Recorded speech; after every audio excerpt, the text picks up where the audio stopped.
Alleluia, Alleluia, Alleluia, Alleluia.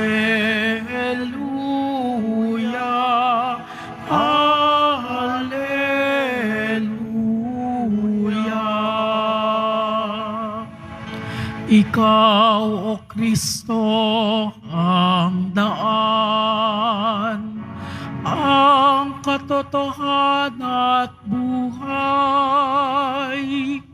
patungo sa Amang mahal. Alleluia, Alleluia, Alleluia,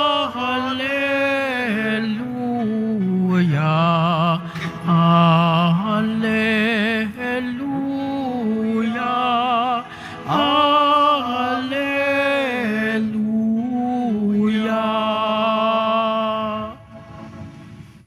Sumainyo ang Panginoon. At sumaiyo rin. Ang mabuting balita ng Panginoon ayon kay San Lucas. Papuri sa iyo, Panginoon.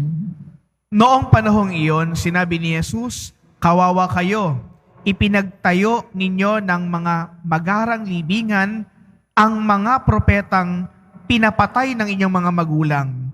Sa ganitong paraan, kayo na rin ang makapagpapatunay na sang-ayon kayo sa mga ginawa ng inyong mga magulang.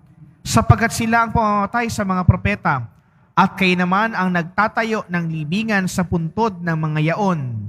Dahil dito, sinabi rin ng karunungan ng Diyos, magsusugo ako sa kanila ng mga propeta at ng mga apostol. Ang iba'y papatayin nila at uusigin sa iba. Sa gayoy, lalagpak sa lahing ito ang parusa dahil sa pagpatay sa mga propeta. Buhat ng itatagang sanlibutan, magmula kay Abel hanggang kay Zacarias, na pinatay sa pagitan ng dambanang sunugan at ng handog at ng mga gusali ng templo. Sinasabi ko sa inyo, lalagpak ang lahing ito, ang parusa dahil sa kanila'y ginawa. Kawawa kayo, mga dalubhasa sa kautusan, sapagkat inalis ninyo ang susi ng karunungan. Ayaw na ninyong magsipasok. Hinahadlangan pa ninyo ang mga nagnanais pumasok. At umalis si Jesus sa bahay na iyon. Mula noon, tinuligsa na siya ng eskriba at ng mga pariseyo at pinagtatanong tungkol sa maraming bagay upang masilo siya sa kanyang pananalita.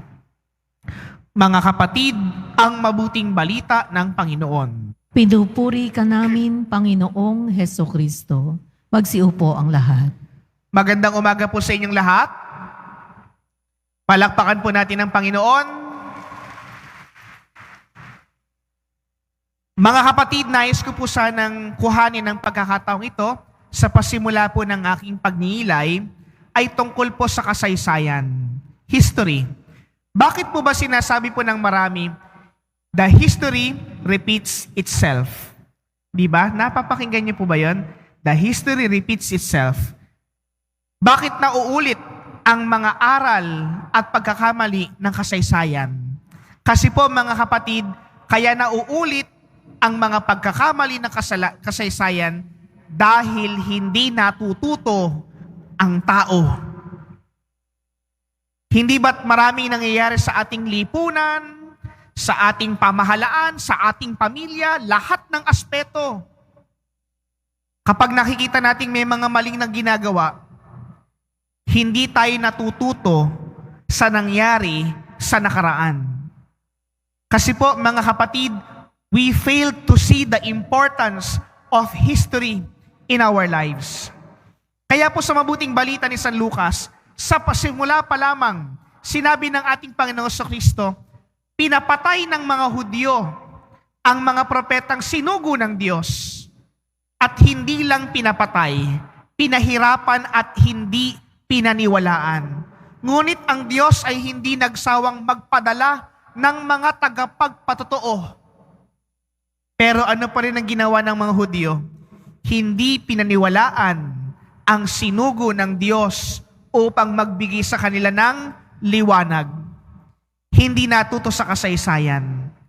Kaya tuloy mga kapatid, mapaghanggang ngayon, si Jesus na kanilang pinakikinggan, ayaw nilang paniwalaan at sa wakas ng mabuting balita, hinahanapan pa ng mali si Jesus upang si Jesus ay masakdal nila, masilo nila at maipapako sa krus.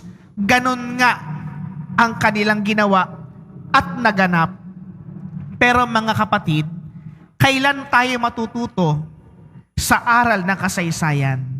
Kailangan nating matuto sa kasaysayan upang makamit natin ang pagbabago. Kailangan nating matuto sa kasaysayan upang tayo magbalik loob kay Kristo. Kailangan nating matuto sa kasaysayan upang mapasa ating tunay ang kaharian ng Diyos na nakalaan para sa ating lahat. Kaya nga di ba mga kapatid, ang hamon sa atin dito sa pang-araw-araw nating buhay, matuto tayo sa mga desisyon nating mali. Matuto tayo sa mga bagay na hindi natin napag-isipan ng mabuti. Matuto tayo sa bawat tagpo na tayo nadadapa sapagkat ang mga bagay na ito dapat nagbibigay sa atin ng paggabay at patnubay sa tamang landas ng ating buhay. Nagkamali na tayo noon lahat. Marami tayong pagkakamaling ginawa. Hindi natin dapat isa-isahin pa. Pero sana, sa bawat pagkakataon na tayo nagkakamali, pinagsisisihan natin ang lubos. At dahil sa ating pagsisisi, natututo tayo ng lubos. Mga kapatid, sa pagkapatuloy po ng ating banal na pagdiriwang na ito, sa ating pagtanggap ng banal na Eucharistia, nawa tayong lahat matuto sa aral at diwa ng kasaysayan upang tayo'y maligtas at mapasa atin ang kanyang kaharian. Sa ngalan ng Ama at ng Anak at ng Espiritu Santo.